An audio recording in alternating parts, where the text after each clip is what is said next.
남해 FM 공동체 라디오 방송 기후위기 마함 해보이시다 진행자 최정민입니다. 저번 주는 쉬는 날이 되어서 제가 녹화 방송을 못 했고요. 2주 만에 다시 찾아뵈었습니다. 2주 동안 잘 계셨습니까? 저도 잘 지냈는데 저번 주에는 태풍 마와르의 영향으로 우리나라까지 비가 영향을 미쳤죠. 앞으로 기후 위기가 점점 더 심해지면 그 영향은 더욱더 작은 가까운 지역에는 더 많은 영향들이 이루어질 것 같습니다. 올해 태풍도 엘니노 때문에 적도 부분이 엘니노는 적도 부분 즉 페루 쪽이 뜨거워진다고 했죠. 예, 엘니노는 남자아이입니다. 남자아이는 몸을 많이 움직이니까 열이 많이 나죠. 열이 많이 나니까 아무래도 그쪽 부분에 수증기가 바다에 있는 수증기들이 많이 올라가서 그쪽 부분, 그러니까 페루 쪽은 상당히 많은 폭우, 홍수가 예상이 되고요. 인도 쪽은 아마 가뭄이 지속될 것 같습니다. 우리나라는 어디에 영향을 받을지, 페루 쪽에 영향을 받을지 아니면 인도양 쪽에 영향을 받을지는 아직까지는 알 수는 없습니다. 그러나 많은 전문가들은 어쨌든 폭염, 아마 관측 사상 최고의 폭염이 이번에는 찾아올 것이다. 그리고 내년에 엘니노가 끝나는 시점인 내년쯤 되는데요. 내년에는 더 큰 폭염이 찾아올 것이다라고 예상을 하고 있습니다. 물론 강수량은 더 늘어날 겁니다. 그런데 비 오는 날은 그렇게 많지 않을 겁니다. 왜냐하면 지금까지 조사를 쭉 했는데 통계 데이터를 보니까 비 오는 일수는 줄었다고 합니다. 비 오는 일수는 줄었는데 그 대신 강수량은 많아졌습니다. 즉 그 말은 뭐냐면 한 번 내릴 때 엄청나게 비가 내린다는 것이죠. 예, 이번에 이탈리아 북부에 6개월치의 비가 하루 만에 왔지 않습니까? 엄청난 홍수였습니다. 허리 이상 잠겼지요. 우리나라도 점점 그렇게 되지 않을까 심히 걱정스럽지 않을 수 없습니다. 그래도 우리는 이 세상이 끝날 때까지 우리는 최선을 다해서 우리의 삶을 살아야 안 되겠습니까? 그래서 먼데이 키즈의 이 세상 끝까지 이라는 노래를 듣고 오겠습니다.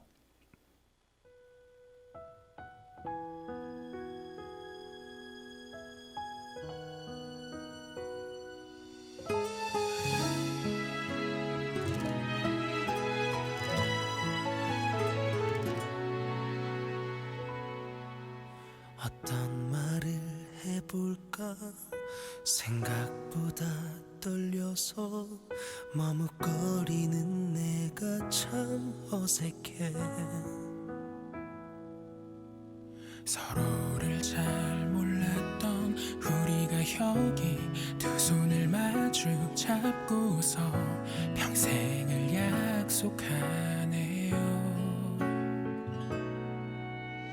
어느새 시간이 흘러서 지금을 추억하는 나를 우리는 어떤 미소들로 바라보게 될까. 사랑하는 그대여 이젠 매일 내 옆에 있어요. 분명하게 기억할 우리의 처음을 그대만을 따라서 내가 할 수 있는 작은 무언가 있기를 영원한 우릴 위해 이 세상 끝까지.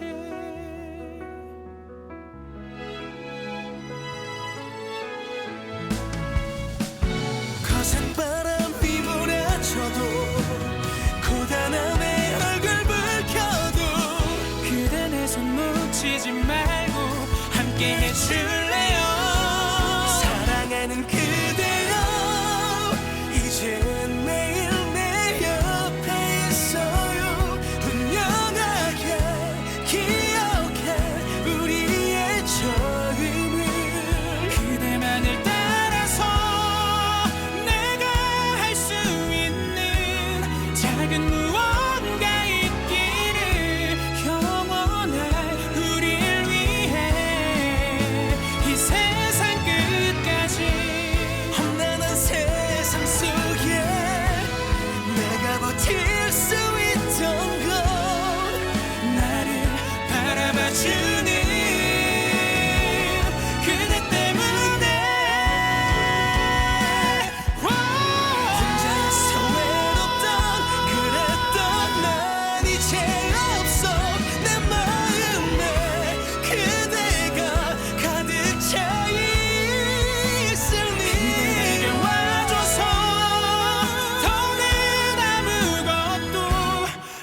남지 않게 된 걸요. 이제는 내가 그댈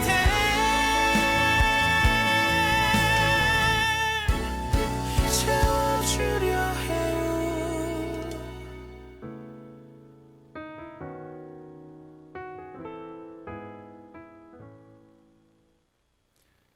예, 우리는 한 사람만 혼자 살아갈 수 없는 사회적 그 집단을 형성하는 그런 호모 사피엔스 아니겠습니까? 제가 좀 부족하더라도 서로 부족한 부분을 채워주는 그런 사이가 된다면 우리 현재 기후 위기와 관련된 이런 문제점도 우리는 충분히 해결할 수 있지 않을까 그런 생각이 듭니다. 물론 많은 전문가들은 현재의 이 이산화탄소나 이산화탄소를 비롯한 이 6대 온실가스의 배출 이 추세를 현재는 막을 수 없을 가능성이 높다라고 보고 있습니다. 그래서 어떤 그 우리나라에 있는 환경 그 교수님이신데요. 그분은 3년 안에 소위 티핑 포인트, 즉 인간의 힘으로 온실가스를 줄인다고 하더라도 이 지구 온난화의 이 추세를 막을 수 없다. 그것이 3년 안에 온다라고 예상하시는 분도 계십니다. 그렇지만 우리는 희망의 끈을 놓아서는 안 되겠죠. 우리가 이 세상 끝까지 가더라도 서로 우리가 같이 부족한 부분을 채워 나가면서 이겨내면 저는 충분히 가능하다는 생각이 듭니다. 그런 과 관련해서 제가 영화 한 편을 소개를 해드리겠습니다. 이게 더 미스트라고 하는 영화입니다. 더 미스트, 우리나라 말로 하면 안개죠. 안개 속에서 이 영화의 그 핵심 포인트가 안개입니다. 안개 속에 어떤 무서운 존재들이 있습니다. 그 미군이죠. 미군이 어떤 프로젝트를 실행하는데요. 화살촉 프로젝트입니다. 그 프로젝트는 뭐냐면 어떤 차원의 문을 여는 그런 실험을 합니다. 그런 실험을 통해서 새로운 차원으로 이동하려고 하는 그런 실험을 했는데 이게 실험이 좀 잘못되어 가지고 그 다른 차원에 있는 수많은 무서운 괴물들이죠. 괴물들이 지구로 온다는 와서 사람들을 해치는 그런 영화인데요. 근데 과연 거기에 있는 괴물들이 정말 두려운 존재인지 아니면 그 두려운 존재에 맞서는 인간들의 집단 안에서 인간들 사이에 그 자체가 두려움인지를 깨닫게 해주는 한번 생각해 볼 수 있는 기회를 주는 영화라고 생각합니다. 이 영화가 2005년인가 이렇게 개봉을 했었는데요. 제가 이 영화를 보고 깜짝 놀랐습니다. 야, 정말 잘 만든 영화다. 근데 이 영화가 굉장히 저예산으로 만들었거든요. 저예산으로 만들었는데 스티븐 킹이라고 있습니다. 스티븐 킹이라고 쇼생크 탈출 아시죠? 굉장히 유명한 영화 아닙니까? 그 쇼생크 탈출이라는 소설을 지은 사람입니다. 그 스티븐 킹이 굉장히 세계적인 베스트 추리 소설 작가죠. 근데 이분이 이 미스트라고 하는 글을 적었습니다. 소설을 적고 그 소설을 모티브로 해서 이 영화를 만들게 됐는데요. 원작하고는 약간 결말 부분에서 약간 틀리긴 합니다. 결말 부분도 깜짝 놀라실 겁니다. 여러분들도 보신다면 제가 말씀을 드릴 수는 없겠죠. 스포일러가 되니까 정말 깜짝 놀랄 수밖에 없는 게 저는 실존주의 철학을 굳건히 믿고 있는 저는 어렸을 때부터 젊었을 때부터 실존주의 철학을 굳건히 믿고 있는 뭐 소위 말해서 실존주의 자라고 물론 뭐 지식이 많거나 이런 건 아닙니다. 근데 제 삶 자체가 실존주의적인 삶을 살기 위해서 굉장히 노력을 했던 그런 사람이었는데요. 제 실존주의 철학에 한 방 먹이는 그런 결말이었습니다. 정말 저는 깜짝 놀랐습니다. 정말 깜짝 놀랄 정도로 굉장한 영화였다. 정말 연출이라든지 이분 배우분들의 그 연기력, 이 배우분들이 어디 주로 나오냐면 워킹 데드라고 그 시리즈물이 있습니다. 좀비 아시죠? 좀비 시리즈물인데요. 거기에 나오는 배우들이 대부분 이 영화에 나옵니다. 그래서 보시면 만약에 워킹 데드라는 영화 그 드라마를 보셨 분이라면 충분히 익숙한 배우들이 나오기 때문에 그리고 그분들의 연기력을 충분히 검증받았기 때문에 아마 더 재밌게 보실 수 있지 않겠나 싶고요. 여기에서 두려움이라는 게 저는 제일 큰 두려움이 종교였습니다. 종교. 어떻게 인간들이 호모 사피엔스들이 외부의 두려움, 외부의 그 무서운 괴물에 맞서서 어떻게 자기들이 방어하기 위해서 어떻게 광신도 집단이 되어가는지 그리고 어떻게 해서 그 종교가 정치를 지배하게 되는지를 저는 이 영화에서 잘 보여주고 있지 않는가. 아마 이 감독도 그것을 보여주기 위해서 그런 인간의 어떤 내면적 두려움에 의해서 인간들이 어떻게 가장 극랄한 이기주의자들이 되어가는지를 잘 보여준다. 그것을 종교를 통해서 이루어집니다. 그게 종교를 통해서. 그 종교가 물론 그 분이 믿는 종교가 특정 종교가 있습니다만은 그 특정 종교의 정통적인 종교가 아니고 이 사람은 그거를 마음대로 해석을 합니다. 그래서 광신도 집단이 되어가죠. 조금 이제 그 영화가 좀 저예산이다 보니까 마지막 장면에 좀 더 충격적으로 열 수도 있었는데 그렇게 못했다는 게 조금 안타깝다 하는 분들도 계신데요.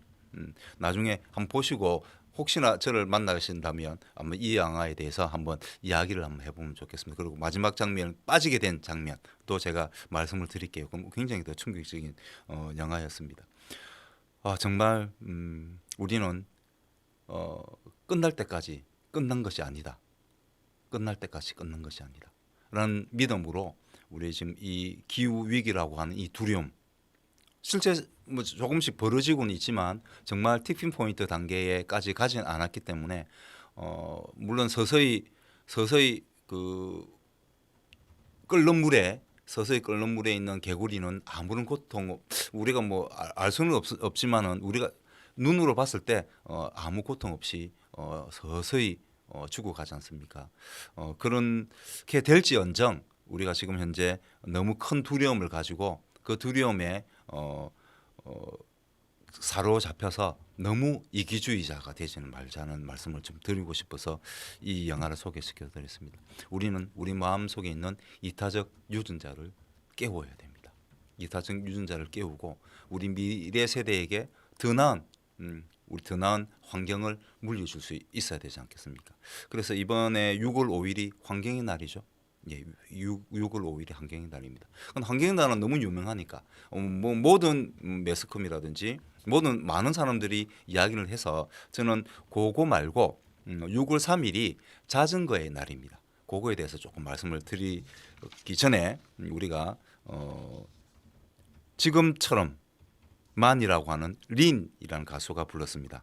지금처럼만이라도 이 기후를 지켜나갔으면 좋겠다는 마음으로 노래를 한 곡 듣고 오겠습니다.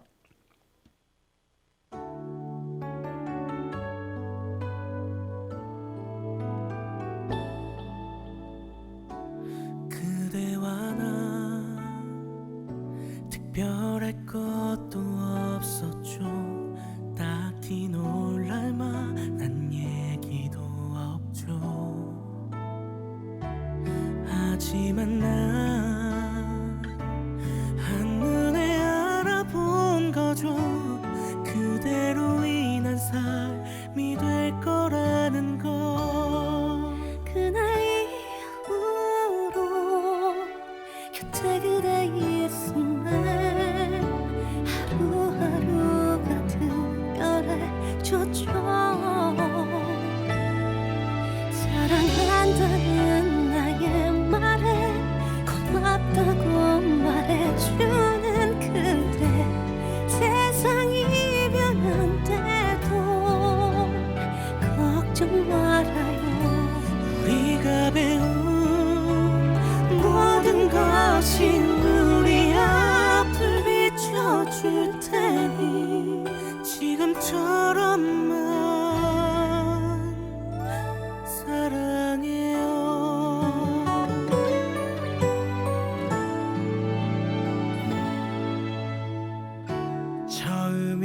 줘 말없이 잡아준 손에 눈물이 왈칵 쏟아질 뻔했죠.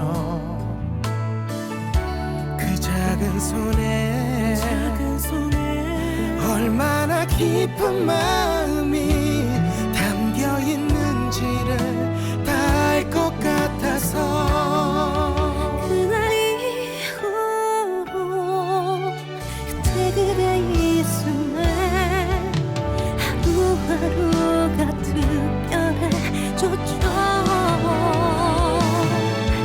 사랑한다는 나의 말에 고맙다고 말해주는 그대 세상이 변한데도 걱정 말아요. 우리가 배운 모든 것이 우리 앞을 비춰줄 테니 지금처럼만 날 위한 그대가 아닌 그대 위한 내가 될 수 있도록 오늘도 그대만을 사랑할게요. 사랑한다는 말에 고맙다고 말해주는 그대 세상이 변해도 걱정 말아요. 우리가 배운 모든 것이 우리 앞을 비춰줄 테니 지금처럼만 그렇게 우리 사랑해요.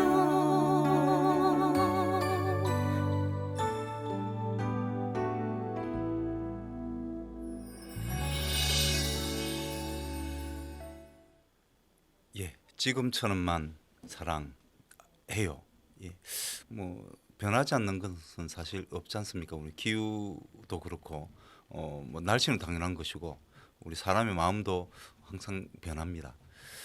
그렇지만 우리가 그 변한 것을 인정을 해야 됩니다. 변한다는 건 인정해야 되죠. 하지만 변하지 않게 노력하는 것 또한 우리는 우리 인간이 할 수 있는 또 다른 선택지이지 않을까 생각을 합니다. 그래서 지금 현재 기후 위기 온실가스 배출을 더 이상 배출하지 않고 현재 수준만이라도 지금처럼만이라도 유지를 한다면 우리는 티핑 포인트 단계를 조금이나마 더 늦출 수 있고 그 사이에 또 다른 저희들 우리 호모사피엔스는 언제든지 위기를 잘 극복해 왔습니다. 30만 년 동안 그런 것처럼 또 다른 소위 말 탄소를 고정하는 그런 기술들도 개발할 수 있지 않을까.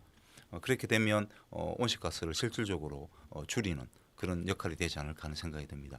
그래서 지금처럼만이라도 유지할 수 있는 그런 우리 노력이 필요하다 그런 생각을 하면서 그러기 위해서 저는 참 중요한 게 물론 뭐 여러 가지 제품을 만들 때도 온실가스가 배출이 됩니다만은 우리 일상적으로 살 수 있는 게 저는 자전거 타기라고 생각합니다.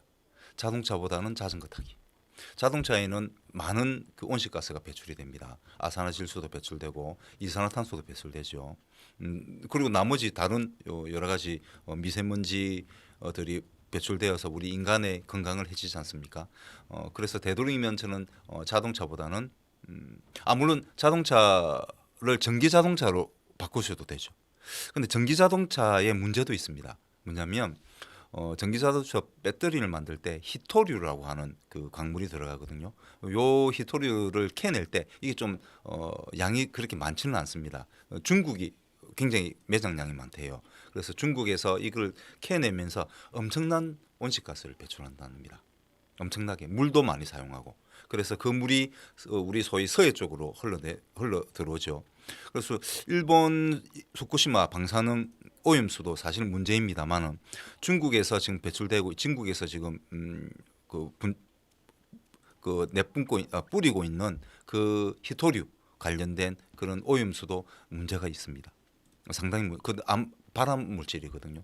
그래서 굉장히 해양 생태계를 파괴하는 그런 거기 때문에 전기차가 반드시 대안이 될 수는 없습니다.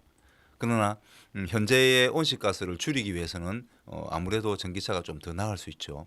그리고 전기차를 많이 사면 많이 우리가 소비자들이 많이 사용하고 사게 되면 또 그에 맞게 또 기술이 또 개발될 수 있지 않겠습니까? 그래서 전기차를 사는 것도 하나의 대안이 될 수 있는데 그보다 더 제일 좋은 대안은 저는 자전거 타기다라고 생각합니다. 왜? 자전거를 타면 일단 내가 건강해집니다. 그죠? 내가 건강해집니다. 따로 우리가 오늘도 제가 택배 노동을 하고 왔는데 서면 쪽에 저는 서면 쪽으로 가거든요.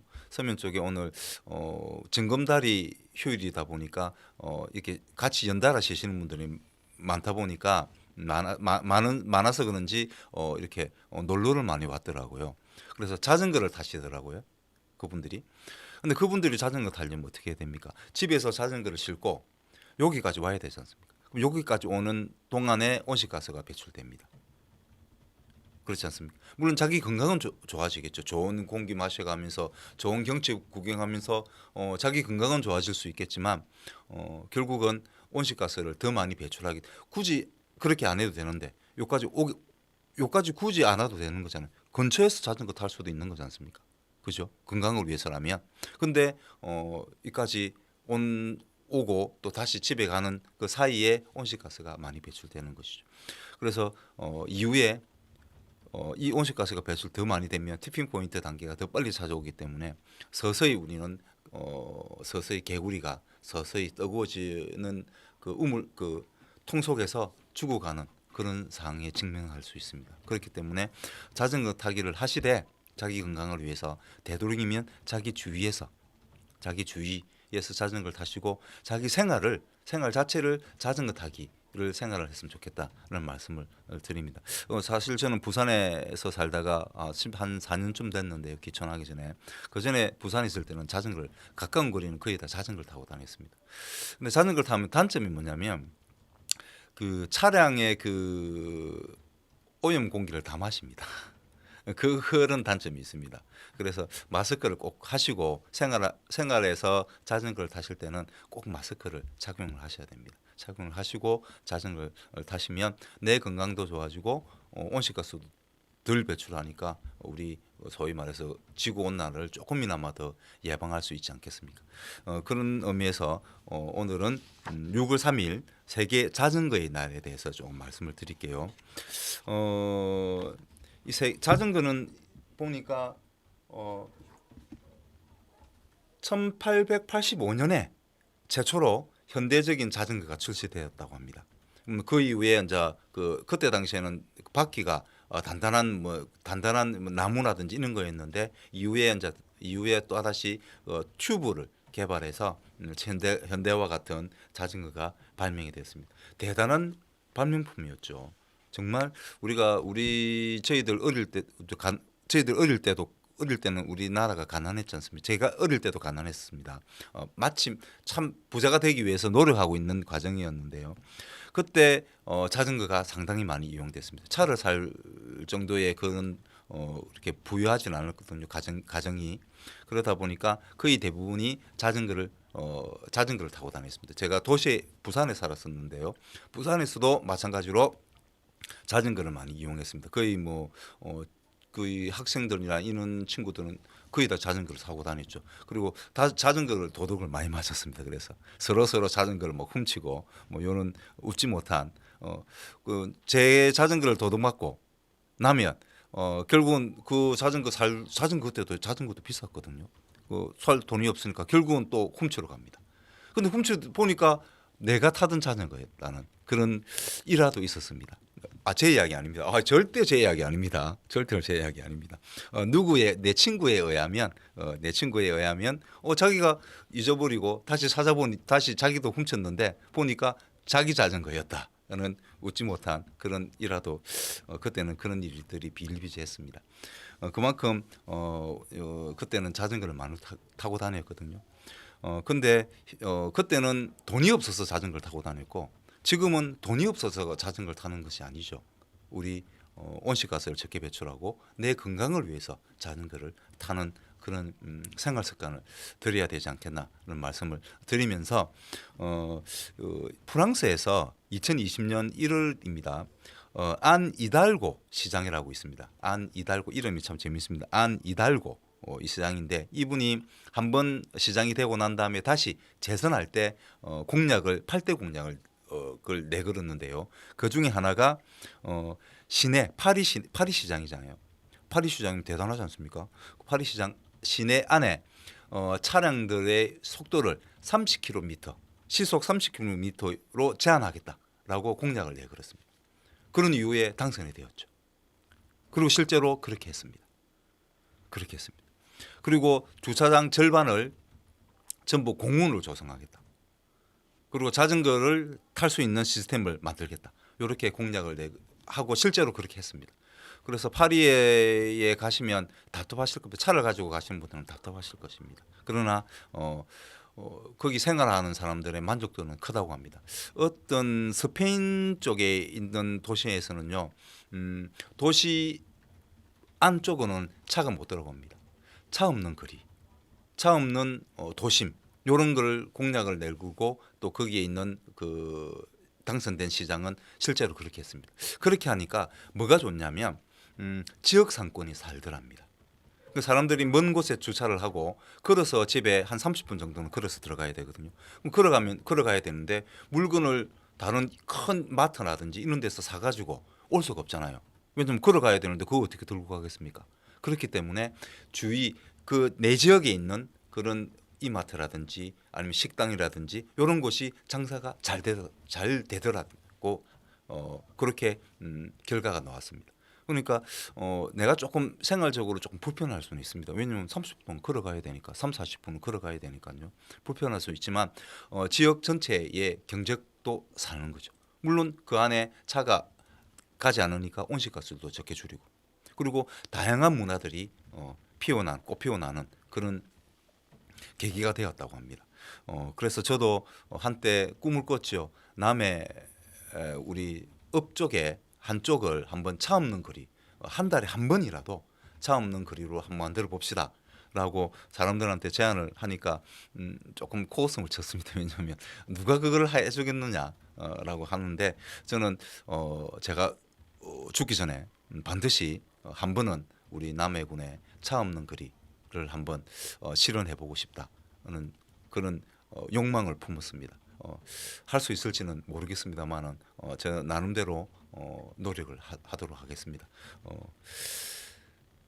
여러분들도 혹시나 제 의견에 동의하신다면 한번 우리가 남해읍만이라도 한 군데만이라도 차 없는 거리를 만들고 거기에 자전거를 타고 다니는 그런 시스템을 한번 구축해 보는 것도 좋지 않겠는가. 우리 생활이 질적으로 건강해집니다. 제가 다 놓고 말씀드릴 수 있습니다. 우리 한번 기회가 된다면 한번 만들어 보면 좋겠습니다. 그런 의미에서 우리가 6월 3일은 자전거의 날이다. 자전거를 한번 아이들과 함께 타봤으면 좋겠다 이런 생각이 듭니다. 이 자전거가 정말 좋죠. 왜냐하면 자전거 타는 것도 좋지만 주차 공간도 상당히 줄일 수 있습니다. 자전거가 현재 우리나라의 자전거 아니고 자동차가 현재 2020년 기준입니다. 2,437만 대가 있습니다. 엄청나게 많습니다. 아마 우리가 한 5천만 인구라고 본다면 한 2.7명당 한 대꼴로 차가 있죠. 우리 집에 현재 우리 딸은 지금 대학교 다니니까 기숙사를 갖고 우리 집 아들하고 3명이 사는데 차가 2대죠. 제 한 대, 그다음 우리 마눌님이 또 한 대가 있습니다. 왜냐하면 저희들은 차가 없으면 거의 생활이 안 되기 때문에 그럴 수밖에 없지만 만약에 자전거 시스템이 도입된다면 저는 되도록이면 가까운 거리는 저는 뭐 읍하고 저희들은 그렇게 멀지는 않거든요. 그렇기 때문에 자전거 시스템이 구축된다면 저는 자전거를 타고 오늘 방송할 때도 차를 가져오지 않고 자전거를 타고 오면 좋겠다. 이런 생각이 좀 듭니다. 그래서 이거는 시스템이 구축되면 좋겠다는 생각이 들고요. 그래서 주차 공간이 얼마큼 줄일 수 있냐면 자동차 한 대당 주차 공간이 22배랍니다. 그러니까 자전거 한 대 댈 수 있는 공간은 공간인데 자전거를 한 대 딱 그 댈 수 있는 게 아니고 자전거 22대를 댈 수 있는 공간이 자동차 한 대를 댈 수 있답니다. 그만큼 공간을 이 자동차가 많이 차지하는 거죠. 온실가스만 배출하는 것이 아니고 그만큼 공간도 많이 차지하기 때문에 만약에 우리가 우리 업 자체를 차 없는 거리로 만든다면 나머지 그 주차 공간을 전부 공원으로 만들 수 있죠. 그러면 그만큼 온실가스를 또 나무에 의한 온실가스도 많이 줄일 수 있지 않겠습니까? 그리고 도시가 우리 남의 업이 훨씬 더 시원해집니다. 숲이 많으면 많을수록 시원하지 않습니까? 그죠? 시원하지 않습니까? 그러면 앞으로 폭염 일수가 더 많아질 것이고 여름이 향후 2배가 될 거라고 합니다. 지금 현재의 여름의 일수가 한 60일쯤 되는데요. 많이 늘어났죠. 그 2배가 된다고 합니다. 그렇기 때문에 우리가 쉴 수 있는 공간, 시원함을 줄 수 있는 공간이 많이 필요한데 거기에는 숲이 제일 좋습니다. 그래서 숲 공간으로 만든다면 더 좋지 않겠나. 서로 내 생활에도 건강적인 삶이 풍요해질 수 있다는 말씀을 드리면서 그런 말씀을 드리고요. 그래서 그런 우리 아름다운 우리 남의 남의 군을 한번 생각해 보자는 의미에서 도영 씨의 Beautiful Day를 듣고 오겠습니다. It's my beautiful day. It's my beautiful day. 오랫동안 그토록 그리웠던 길을 걸었어. 조그만 먼지마저 그대로인걸. 시간도 지우지 못하는 게 있어. 그런 게 있어. 우린 마치 아무 일 없는 사람들처럼 곁에 없음에 익숙해지겠지.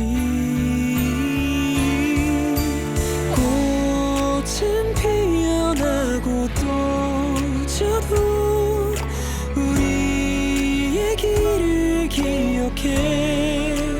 그리 멀지 않아 다시 또 만날 거야. 아무 일 없단 듯이 마치 기다렸단 듯이.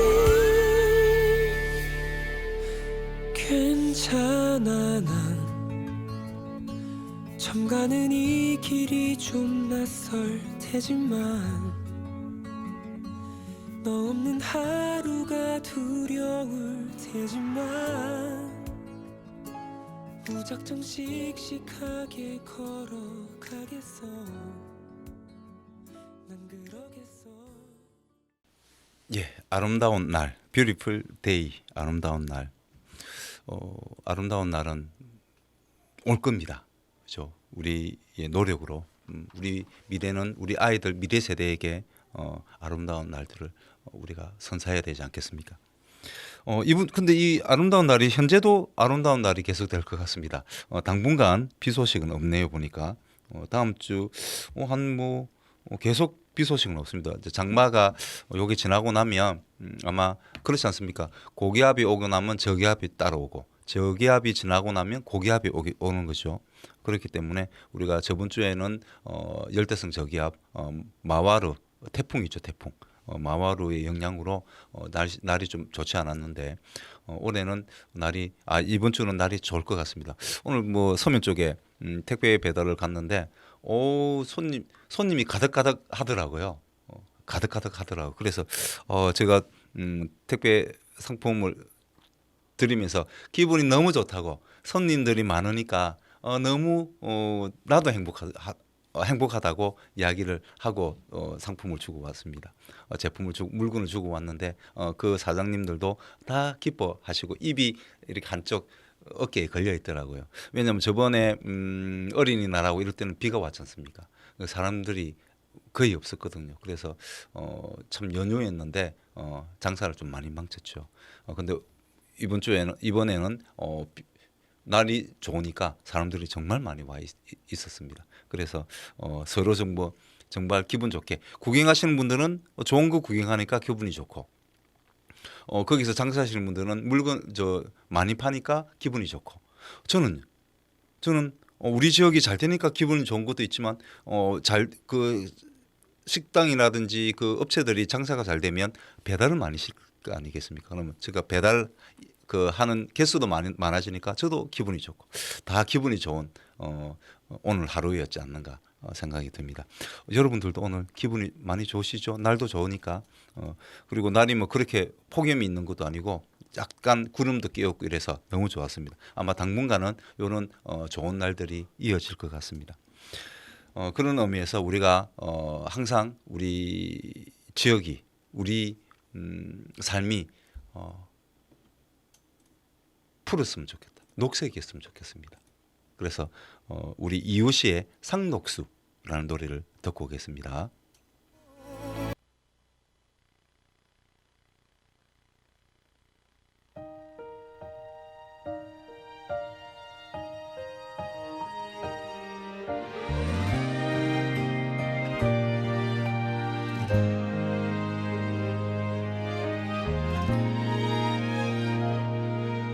끝내 말하지 못해서 돌아서는 마지막 순간까지 알아 돌이킬 수가 없단 걸 하지만 쉬운 일이 아닌 걸 널 지우는 일 아직 모든 것이 너무나 그대로 남아 아프게 해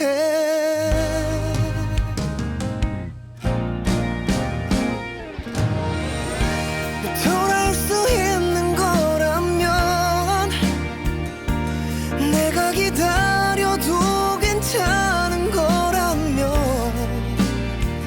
언제라도 이 자리로 돌아올 수 있게 너의 곁에서 멀리 가진 않을게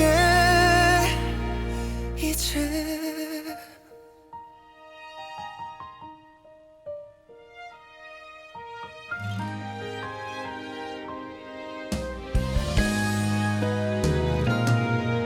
이제 텅 빈 그 자리에 웃고 있는 네 사진뿐이지만 하지만 내가 견딜 수 없이 힘든 건 어디선가 너도 많이 아파서 울진 않을지 지금 내 모습이 너무도 바보 같지만 널 사랑해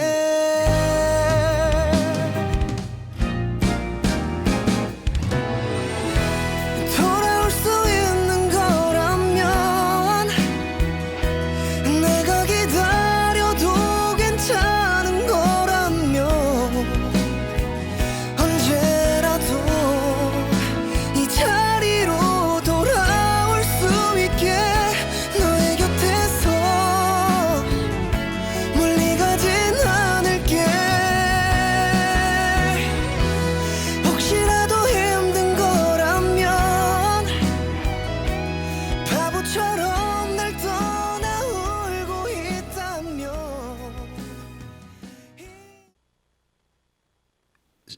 제목이 성독수라서 저는 성독수와 관련된 가사가 있을 줄 알았는데 없네요. 아이고야.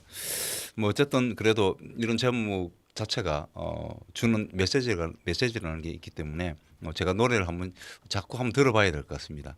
아마 어그로이지 않을까. 그러니까 이런 제목을 걸고 다른 가사를 넣으면 아무래도 궁금하잖아요. 왜 이 제목을 정했을까 궁금해서 이렇게 한 번 더 들어보는 그런 마음도 생길 것 같아요. 그래서 여러분 한번 들어봐야 될 것 같습니다. 차원 이동 아까 제가 이 미스트라고 하는 영화를 소개할 때 차원 이동이 소재였지 않습니까? 그죠? 다른 세계와의 차원 이동인데 우리나라 조선 괴담에도 차원 이동과 관련된 괴담이 있습니다. 그러니까 이게 차원 이동이 현대인들의 상상물이 아니었던 것이죠. 이거는 과거에도 옛날 과거에 우리 옛 조상님들도 마찬가지로 이런 차원 이동에 대해서도 상상력을 발휘하고 있었습니다. 대단하죠. 대단합니다. 근데 이제 오늘은 그 차원 이동에 관련된 건 다음에 제가 소개시켜드리고 오늘은 다른 걸 소개시켜 드리고자 합니다. 바로 살아 돌아올 수 없는 유배지라고 하는 괴담입니다. 살아 돌아올 수 없는 유배지. 왜냐하면 우리가 아까 이 미스터 이 영화에서 핵심은 그겁니다. 어떤 두려움에도 우리가 그 두려움에 굴복당하지 말고 우리의 이성을 지켜나가면서 우리의 이타적 유전자를 발현해야 되는 것처럼 우리가 요 살아 돌아오지 못하는 유배지라고 하는 괴담에서 어떻게 해서 여기에 간 어떤 조상, 그 조상의 이름이 허붕입니다. 허붕 선생은 그 내나 허균 선생 아시죠? 홍길동전을 지었던 허균 선생의 형입니다. 친형입니다. 친형. 이분이 이제 유배를 그쪽으로 당하거든요. 살아 돌아올 수 없는 유배지에 유배를 당해서 거기서 결국 살아 돌아오는 것이죠. 예, 아무리 살아 돌아올 이때 지금까지 많은 사람들이 통계학적으로 과학적으로 살아오지 못한다 할지라도 사람은 우리 호모사피엔스는 여러 가지 대안적인 행동을 통해서 살아올 수 있다는 것을 우리 이 조선괴담에서는 보여주고 있습니다.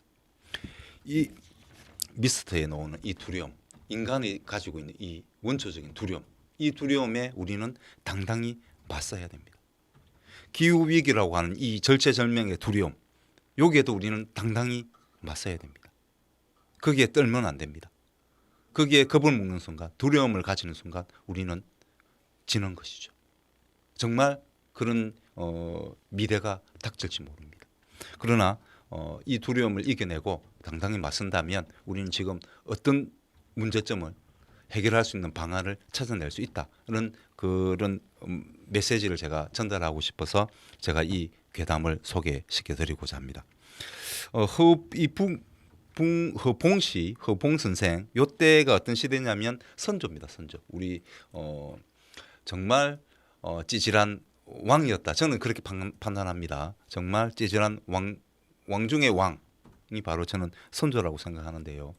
이 선조 때 우리나라의 그 붕당 정치 아시죠? 붕당. 예. 당파를 나누어서 서로 막 싸우게 되는 그전까지는 훈구파와 살인파의 대결이었는데 훈구파가 완전히 사라지고 난 다음에 이제 살인파가 대거 등용을 합니다. 왜냐하면 그럴 수밖에 없는 게 과거 제도가 있었잖아요. 과거 제도를 통해서 관리가 되지 않습니까? 근데 과거는 공부를 열심히 해야 됩니다. 몇 명 뽑는다고 했죠.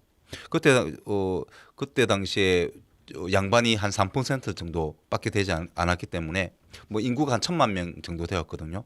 그 1,000만 명의 3%면 떼고 이렇게 하면 실제로 이 과거 시험을 치는 사람은 한 7만 명 정도 되었습니다.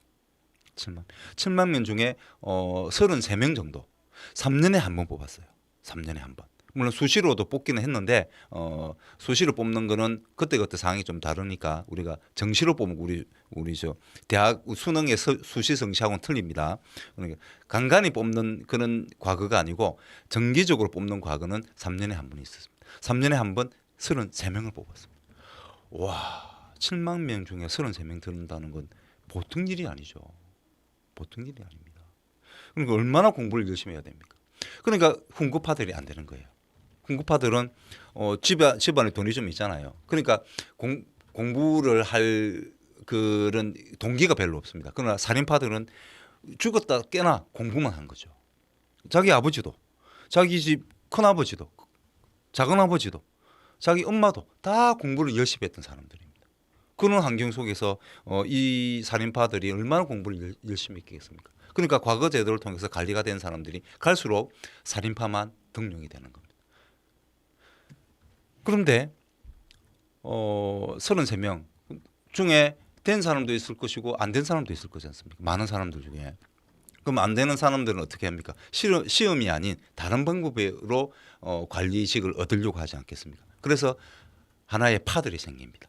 그게 바로 분당 정치 시작인데 그것을 적절하게 이용한 사람이 선조입니다.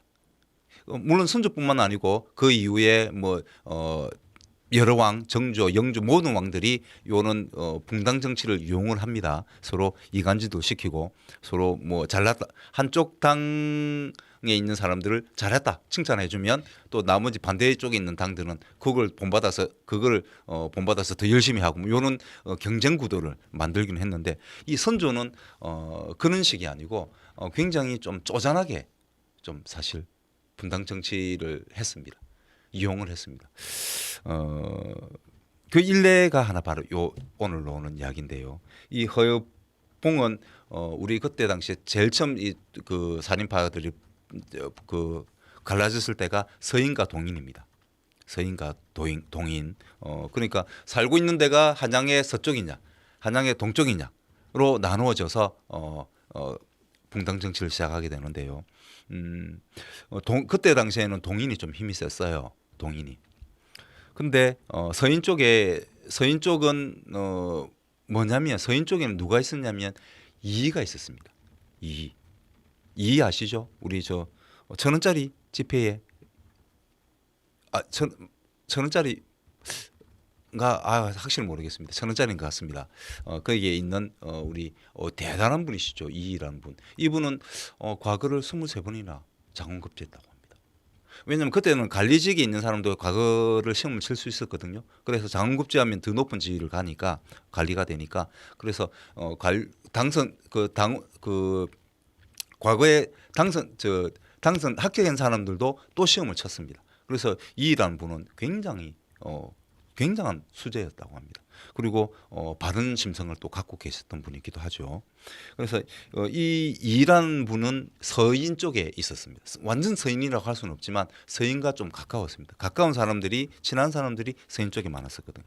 근데 이 서인들의 당수까지는 아니었지만 어쨌든 이 동인들이 이 서인에 있던 이이를 공격합니다. 탄핵하라. 이렇게 선조한테 상소문을 막 올리기 시작했죠. 물론 이 허봉이라는 분은 허봉 선생은 거기에 이렇게 참여하지는 않았지만 어쨌든 선조가 화가 납니다. 왜 이를 자꾸 괴롭히느냐? 그래서 이 동인들을 전부 유배를 보내거든요. 근데 이 허봉 선생은 참여도 안 했는데 같은 동인이라는 이유로 이 선조가 유배를 보내려고 합니다. 그럼 많은 사람들이 반대를 하죠. 그 탄핵당했던 이조차도 이 허봉이라는 사람의 재주가 너무 아깝다. 그래서 유배를 보내지 말라.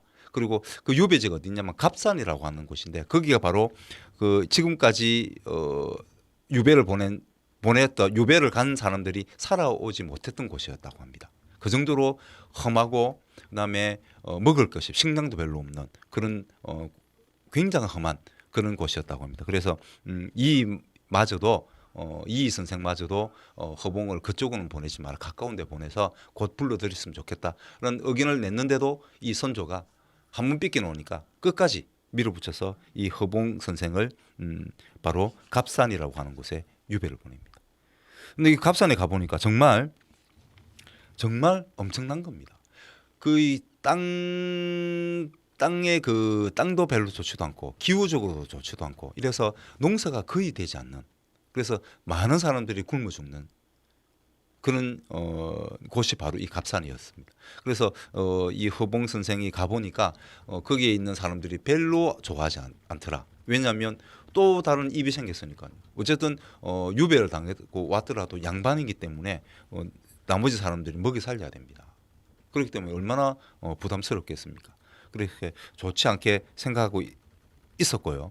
거기에 있던 분들은 주로 이제 사냥을 통해서 담비 같은 짐승 같은 짐승을 잡아서 그 가죽을 팔아서 생계를 유지하고 있었는데, 근데 하루는 그 많은 사람 이제 거기 있는 사람들이 지역 사람들 갑산에 있는 사람들이 사냥을 딱 나갔는데 저 산에 멀리서 한 요괴가 나타났습니다. 요괴. 이 요괴인데 여자예요. 여자인데 양쪽 손에는 활과 그다음에 불을 들고 있더랍니다. 그래서 이 활과 불을 그럼 활에다가 불을 붙여서 쏘면 결국은 갑산에 있는 그 모든 집들이 다 불탈 거 아니겠습니까? 그래서 이것을 없애자는 의미에서 막 싸우자고 하면서 주민들이 막 나가서 싸우려고 하고, 그다음에 이 허봉 선생도 뭐 싸울 힘은 없으니까 무인은 아니잖아요. 문인이니까 글을 써서 퇴치글을 막 쓰기도 하고 막 이렇게 해서 거의 소위 말해서 싸움도 해보고 그다음에 글도 적어보고 하는 그 모든 수단을 다 써봐도 이 요괴가 퇴치되지 않더랍니다. 그런 과정에서 여러 가지 시도를 하다가 결국은 다른 여러 가지 상에 의해서 이 괴물이 그냥 물러나더라고 합니다. 그런데 그 이야기들을 듣고 그 박지화 선생이라는 분이 주역의 대가였대요. 그 당시에 도가와 주역의 대가였던 분인데 이분이 예언을 했더랍니다. 무슨 예언이냐면 앞으로 이후에 몇 년 안에 외가 쳐들어올 것이다라고 예언을 했다고 합니다. 왜냐하면 외나라 그 외자가 뭐냐면 외나라 외자거든요. 일본을 낮잡아 부를 때 낮추어 부를 때 우리가 외놈이라고 하잖아요. 외놈. 그러니까 그 외자입니다. 외나라 외자인데요. 이 외자가 어떻게 구성되어 있냐면 요 한자어가 이렇게 되어 있습니다. 사람인자하고 그다음 벼화자, 그다음 계집여자입니다. 이렇게 구성되어 있는 한자가 외나라 외자입니다. 그럼 이 괴담에 있는 그 요괴와 같죠. 여자입니다. 그리고 손에는 뭐가 들고 있습니까? 활이 들고 있죠. 활 모양이 사람 인자하고 비슷하거든요. 사람 인자를 우리가 그냥 사람 인자 하나만 쓸 때는 팔자 비슷하게 쓰잖아요. 그거 말고 다른 글자와 붙였을 때는 어떻게 씁니까? 예, 요렇게 쓰잖아요. 요렇게 쓰잖아요. 활 모양과 비슷하게 씁니다.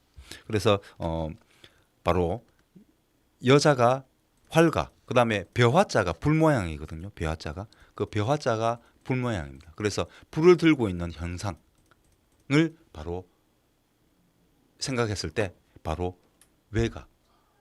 외놈이 쳐들어올 것이다 라고 예언을 한 것이죠. 아니라 다를까 몇 년 있다가 임진왜란이 일어납니다. 임진왜란. 예. 나름대로 물론 과학적 근거가 있는 건 아니었죠. 그때 당시에 이런 과학적 근거를 가지고 이런 박지하 선생이 그런 말을 한 건 아니겠지만 그때 당시에 과학은 뭐였습니까? 도가 또는 주역이었습니다. 주역. 점이죠, 점. 소위 점 보는 거죠. 점 보는 것도 굉장히 잘 모르시겠지만 우리는 그냥 쉽게 점을 보지만 점을 하시는 분들은 굉장한 공부를 하십니다. 나름대로 통계적으로 어떻게 이렇게 생긴 사람은 어떤 성향을 갖고 있고 어떤 삶을 살 것이고 하는 통계학적인 어떤 그런 걸 배운다고 합니다. 그래서 나름대로 그때 당시에는 과학이었습니다. 지금은 보면 아무것도 아니죠, 그죠? 그러나 그때 당시에는 그것이 굉장한 과학이었습니다. 그래서 그 과학적 데이터를 봤을 때 외가 올 가능성이 높다라고 이분이 예언한 거죠. 실제로 임진왜란이 일어났습니다. 그렇다면 현재 지금 우리 현재의 과학에서 모든 데이터가 지금 기후 위기가 곧 티핑 포인트가 곧 다가올 것이다. 예, 티핑 포인트는 우리나라 말로 한자어로 임계점, 우리나라 말로 돌이킬 수 없음. 그러니까 돌이킬 수 없는 단계가 되는 거죠. 인간의 힘으로 지금의 상황을 늦출 수가 없습니다. 지구온난화를 늦출 수가 없는 거죠. 지구온난화는 계속 유지됩니다. 왜냐하면 자연에 있는 메탄과 이산화탄소의 하이드레이트, 물과 결합되어 있는 이런 이산화탄소와 메탄이 물이 온도가 높아지면 당연히 얼음이 녹겠죠. 그럼 그 물과 결합되어 있던 얼음 속에 갇혀 있는 이산화탄소와 메탄이 뿜어져 나옵니다. 그리고 바다 깊숙이 갇혀 있는 이산화탄소와 메탄이 뿜어져 나오는 그 단계, 바로 티핑 포인트 단계가 올 가능성이 높다라고 보고 있습니다. 물론 지금의 과학이 10년 뒤에 또 다른 과학적 데이터가 나올 수도 있죠. 그래서 바뀔 수도 있습니다. 그러나 현재에서 예언은 현재 과학의 예언은 맞을 가능성이 높는 것이죠.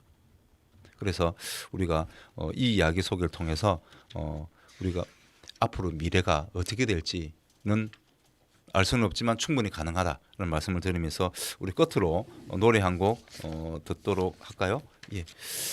예, 김뜻돌 씨의 사라져를 듣고 오겠습니다.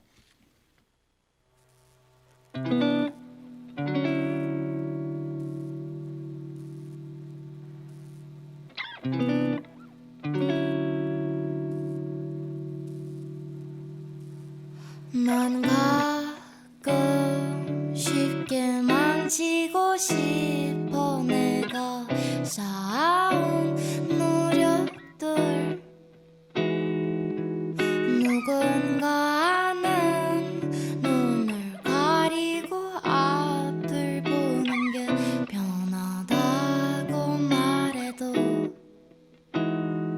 다 똑같은 거 자, 이제 저는 사라지겠습니다.